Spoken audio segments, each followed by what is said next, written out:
इस data driven world में हम जब कोई प्रोग्राम पे है या कोई टूल यूज कर रहे हैं या कोई क्लाउड यूज कर रहे हैं, तो ये पॉइंट तो जनरल है कि हम लोग जो है डेटा पे वर्क करते हैं। तो जब मैं ये बात कहूंगा डेटा पे वर्क करते हैं, तो एक डेटा को लाने के लिए हम कई तरह के फॉर्म्स या कई तरह के सोर्सेस का इस्तेमाल करते हैं। तो अगर मैं उदाहरण के तौर पर लूंगा कि पावर बीआई लीजिए, तो पावर बीआई में क्या होगा, आप अगर कोई डेटा लाना चाहते हैं तो डेटा आप कई तरीके से ला सकते हैं कि आप सीक्वल से ला सकते हैं, एक्सेल से ला सकते हैं, शेयर पॉइंट से ला सकते हैं, पावर पॉइंट से ला सकते हैं। तो ये आपके ऊपर डिपेंडेंट है। तो उसी तरह अगर मैं कोई स्नोफ्लेक की बात करूंगा, तो आप AWS S3 बकेट से भी ला सकते हैं, माइक्रोसॉफ्ट अज्योर ब्लॉब स्टोरेज से भी ला सकते हैं, आप GCP से भी ला सकते हैं। तो जब मैं इतने तरीके के डेटा सोर्सेस को जब मैं कनेक्ट करता हूं, तो हमें यह जानना भी जरूरी है कि हम उस पर्टिकुलर डेटा का फ्लो समझना है। हमें उस पर्टिकुलर डेटा फ्लो किस तरह है, किस तरह से शुरुआत है, किस तरह से अंत है, वो समझना है। डेटा में कोई कॉन्सिक्वेंसेस है क्या, वो समझना है। डेटा में कोई चैलेंजेस है क्या, वो हमें समझना है।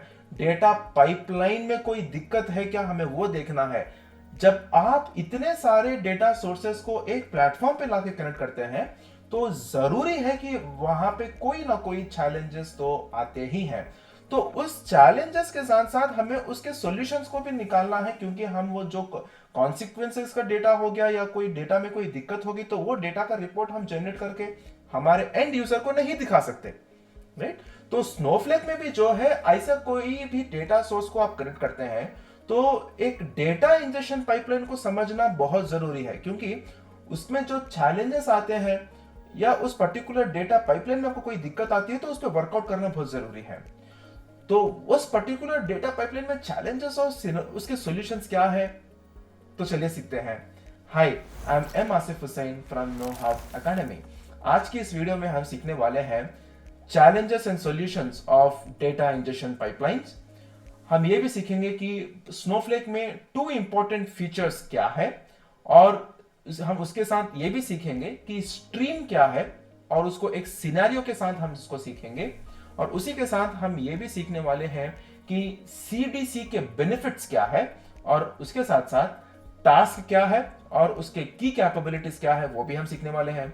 और सबसे इंपॉर्टेंट है, ये स्ट्रीम्स और टास्क को जो है हम प्रैक्टिकली स्नोफ्लेक में किस तरह क्रिएट कर सकते हैं, वो भी हम आज इसके वीडियो में सीखने वाले हैं। तो अगर आप इस वीडियो को अंत तक देखेंगे, तो आपको चैलेंजेस एक डेटा इंजेक्शन पाइपलाइन में क्या क्या है, उसके सॉल्यूशंस क्या है, और उसी के साथ आप ये भी सीखेंगे कि उसको हम किस तरह क्रिएट कर सकते हैं, या आप ये भी सीखेंगे कि ये CDC का जो फायदा क्या है, उसको हम क्यों इस्तेमाल करते हैं। तो ये सारी चीजें आपको सीखने को मिलेगी, अंत तक जरूर देखिए। तो जब मैं इस particular streams and task in Snowflake में बात करूंगा, तो उससे पहले हमें समझना है कि आज का जो मॉडर्न डेटा ड्रिवन वर्ल्ड है, उसमें हम जो भी डेटा सोर्सेस को, जहां से भी हम मल्टीपल डेटा सोर्सेस को लाते हैं, तो हमें उस पर्टिकुलर डेटा पाइपलाइन को मैनेज करना बहुत जरूरी है। जब हम ये डेटा इंजेक्शन पाइपलाइन को मैनेज करते हैं, तो वो बहुत सारे चैलेंजेस हमें देता है।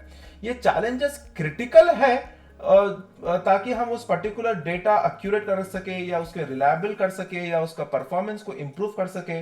तो ये पर्टिकुलर चैलेंजेस क्या है, चलिए हम उसको पहले सीखते हैं। तो मैं जब पहली चैलेंज की बात करूंगा, detecting new and change data, ये बहुत जरूरी है। तो जब भी आप कोई डेटा पे वर्क करते हैं, तो आपको जो है अनएक्सपेक्टेडली आपके एंड यूजर हो या मैनेजर हो, आपको ये बोलेगा कि चलिए ये जो डेटा हो गया, ये अपडेट हो गया, तो आप इसको रिफ्रेश करिए। तो जब आप इस पर्टिकुलर क्वेश्चन को सुनते हैं, तो जनरली क्या करेंगे, सारा डेटा को रिफ्रेश करेंगे। तो ये सही नहीं है। जो भी डेटा आप वर्क करते हैं, उस डेटा के साथ साथ आपका कोई डेटा न्यूली ऐड हुआ है, तो ये आप न्यूली एडेड का जो डेटा है उसको आप रिफ्रेश करेंगे, ना कि पूरा डेटा को रिफ्रेश करेंगे। तो इसको हम इंक्रीमेंटल डेटा चेंज कहते हैं। तो वो आपको समझना है। तो इंक्रीमेंटल डेटा चेंज ये हमें ट्रैक करना है। जब ये कब होगा, तो कोई भी हम SQL का इंसर्ट, अपडेट और डिलीट का ऑपरेशन यूज करेंगे, तो ऑब्वियसली बात यह है कि जो डेटा है उसमें न्यू ऐड होगा या चेंज हो सकता है। तो उसके साथ हमें आएगा कि हमें डिटरमाइन करना है कि मेरा ऑप्टिकल लोकेशन क्या है बिजनेस लॉजिक का। तो ये हमें डिसाइड करना बहुत जरूरी है कि जो भी हम ट्रांसफॉर्मेशन लॉजिक अप्लाई करते हैं हमारे स्नोफ्लेक में, तो वो कहाँ पे होना चाहिए उसका, आई मीन वो क्या इंजेक्शन पॉइंट में होना चाहिए, क्या वो स्टेज पे होना चाहिए, या वो कोई फाइनल डेटा मार्ट में होना चाहिए, ये हमें जरूरी है। क्यों हमें इस पे फोकस इसलिए करना है ताकि हम जो है कोई अननेसेसरी डुप्लीकेट वैल्यूज इसमें नहीं रख सकते, हम कोई बॉटलनेक्स इसमें क्रिएट नहीं कर सकते। तो इसके लिए जो है हम इसका लोकेशन आइडेंटिफाई करना बहुत जरूरी है। और उसी के साथ ये डेटा लोड और डिपेंडेंसीज, मतलब आपको एक एग्जांपल के तौर पर मैं दूंगा कि चलिए आप ये मानकर चलिए कि मेरे पास दोनों टेबल्स हैं, टेबल 1 और टेबल 2।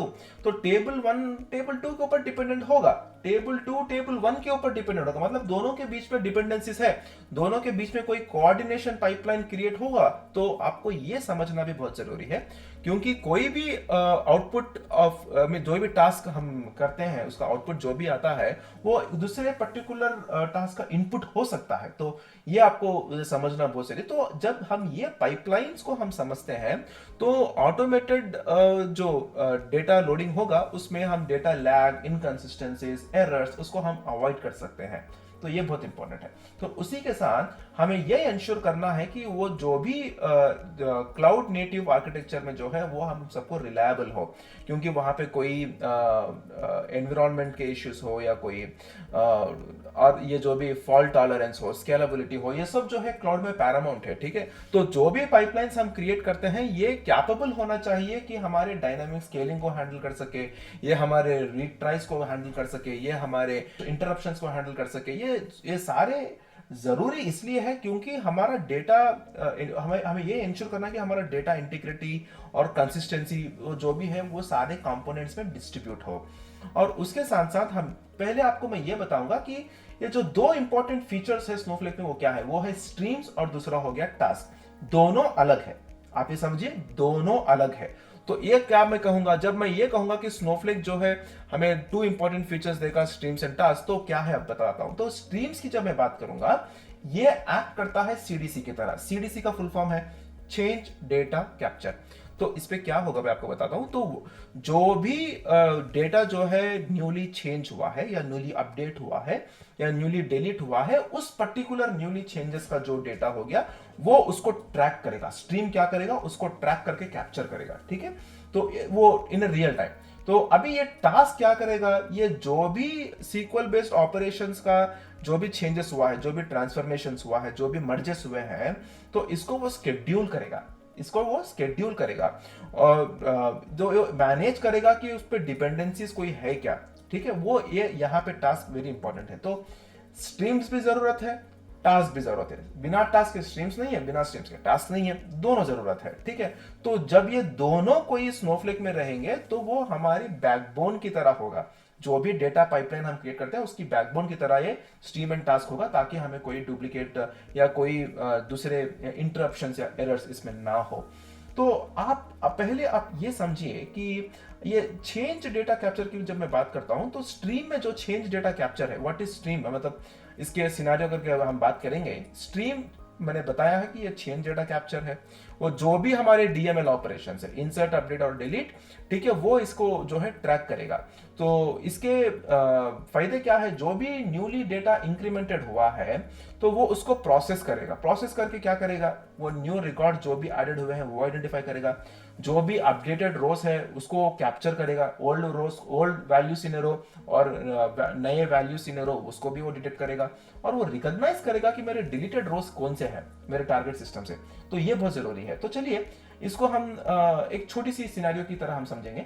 तो पहले मैं आपको ये दिखाऊंगा कि चेंज ट्रैकिंग यूजिंग स्ट्रीम्स। तो अगर हम कोई ट्रैक चेंज करते हैं स्ट्रीम्स में तो वो ऑटोमेटिकली डेटा एनेबल प्रोसेस है, जो हम जिसे हम कहते हैं स्नोपाइप।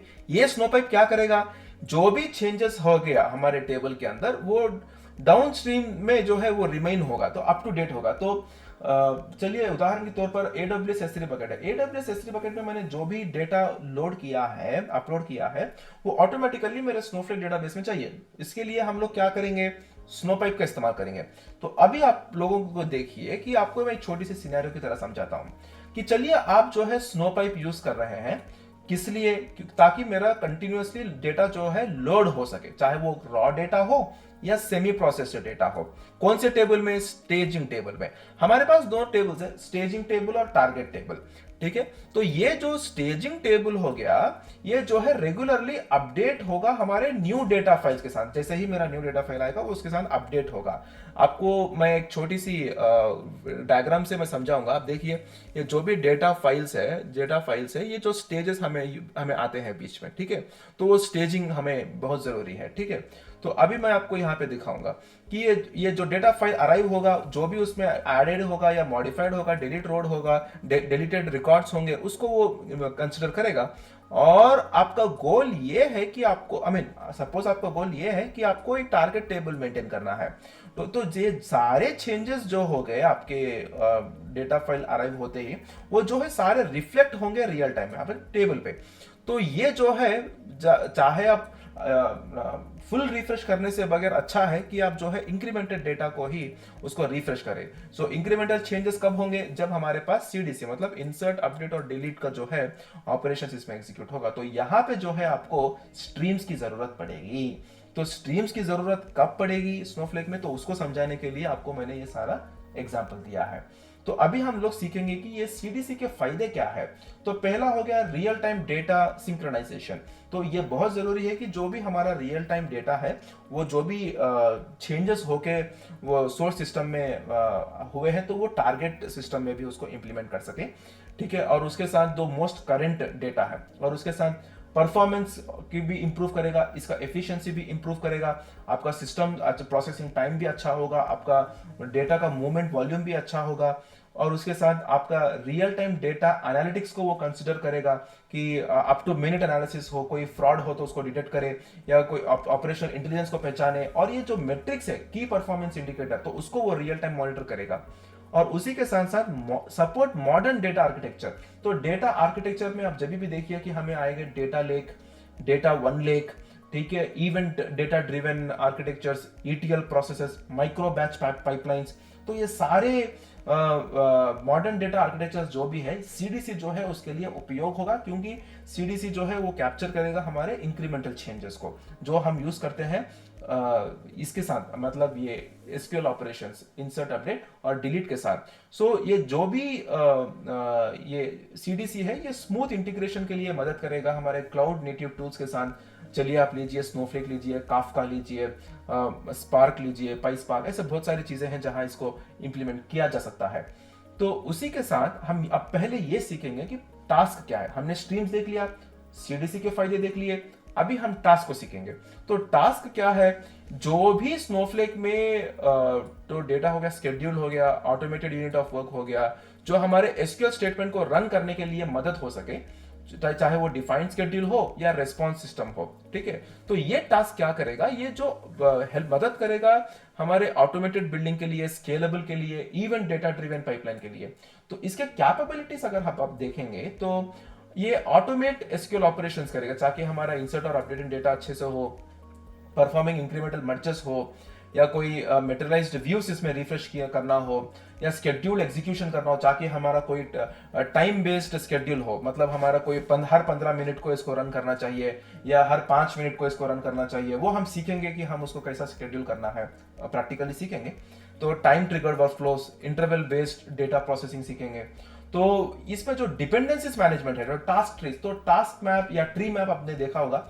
ट्री मैप तो इस तरह होगा, ट्री मैप जैसे हम पेड़ के जो ये होते हैं, ब्रांचेस होते हैं, तो उसके तरह। तो ये डिफाइन करेगा कि जब आप कंसिडर करिए कि पहला टास्क खत्म हो गया, पेरेंट टास्क, तो पेरेंट टास्क ट्रिगर करेगा कि मेरे चाइल्ड का जो टास्क है वो भी वो कंप्लीट हो। मतलब एक ट्रिगर, पेरेंट टास्क कंप्लीट होने के बाद दूसरा टास्क पर ट्रिगर होगा, फिर वो टास्क कंप्लीट होने के बाद फिर दूसरा टास्क पर ट्रिगर होगा।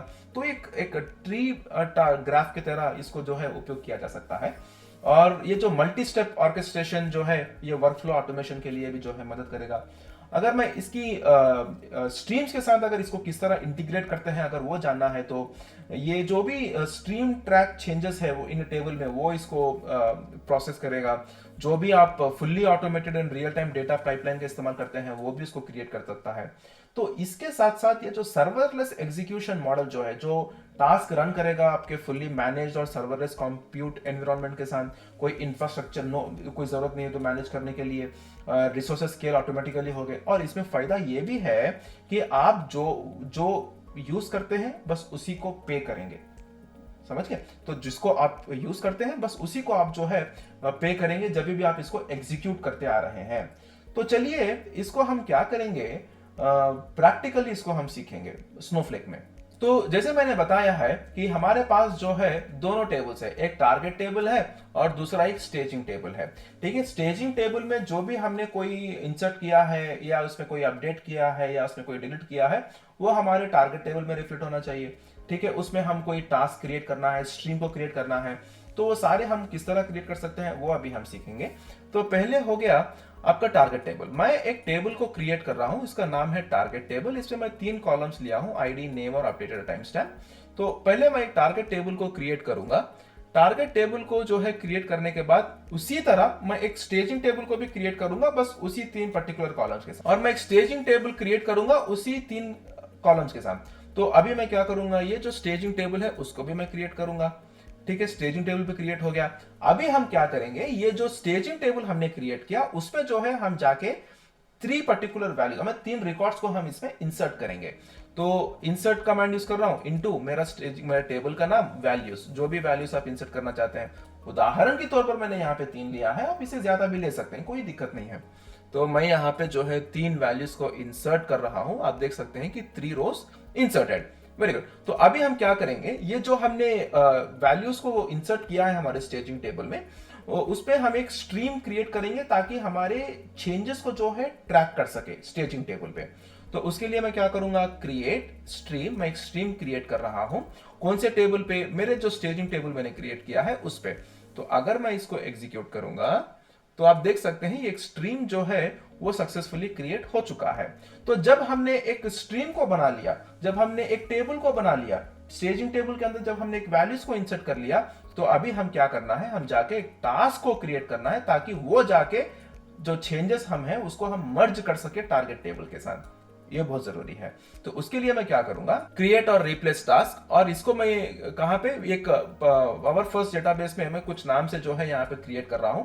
कौन सा वेयर हाउस पे, कंप्यूट वेयर हाउस पे मैं इसको क्रिएट कर रहा हूं। और जैसे मैंने आपको कहा कि हम स्केड्यूल कर सकते हैं 15 मिनट, 5 मिनट, आवरली या डेली, तो मैं क्या करूंगा, वो स्केड्यूल जो है 5 मिनट यहाँ पे कंसिडर कर रहा हूं।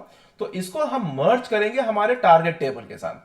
कौन से कॉलम्स, आईडी, नेम और ये जो अपडेटेड टाइम स्टैम्प है वो कॉलम्स के साथ हम इसको मैच कर रहे हैं। आप देखिए आईडी, नेम और कौन से स्टेजिंग स्ट्रीम के साथ जो हमने क्रिएट किया, तो उसको हम मैच कर रहे हैं हमारे टारगेट टेबल के साथ। T ID equal to S ID, जो मतलब टी मतलब टारगेट, एस मतलब स्टेजिंग टेबल। तो इसमें दोनों कॉमन कॉलम से आईडी हमने वो लिया। जब ये मैच होंगे तो उनके नाम जो भी है और अपडेटेड टाइम स्टैम्प जो भी है वो भी मैच होना चाहिए। आप इसमें जो भी है अगर ना मैच ना हो तो आप इंसर्ट कर सकते हैं। तो बहुत सिंपल है। तो जब मैं इसको एग्जीक्यूट करूंगा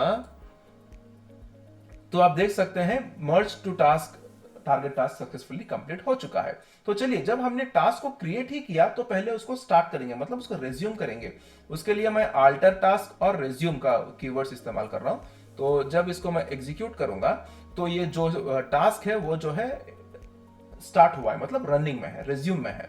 तो अभी हम क्या करेंगे, हम इसका सीडीसी पाइपलाइन को टेस्ट करेंगे, मतलब चेंज डेटा कैप्चर पाइपलाइन। तो चलिए इसमें हम क्या कर रहा हूं, मैं अभी इस इंसर्ट पहले मैं जो है, आप देखिए वैल्यू 2 देखिए, ये है बॉब, ठीक है। और अब यहाँ पे देखिए 4, पहले हमारे पास 3 रिकॉर्ड्स थे पहले, और मैं दूसरा ले रहा हूँ डेविड, ठीक है। ये जो है मैं इसमें चेंज कर रहा हूँ सीडीसी पाइपलाइन में, जो नंबर ऑफ रोज जो है 2 है। तो अभी हम जो ये टास्क जो है टेस्ट करने के लिए इसको रन करके देखेंगे।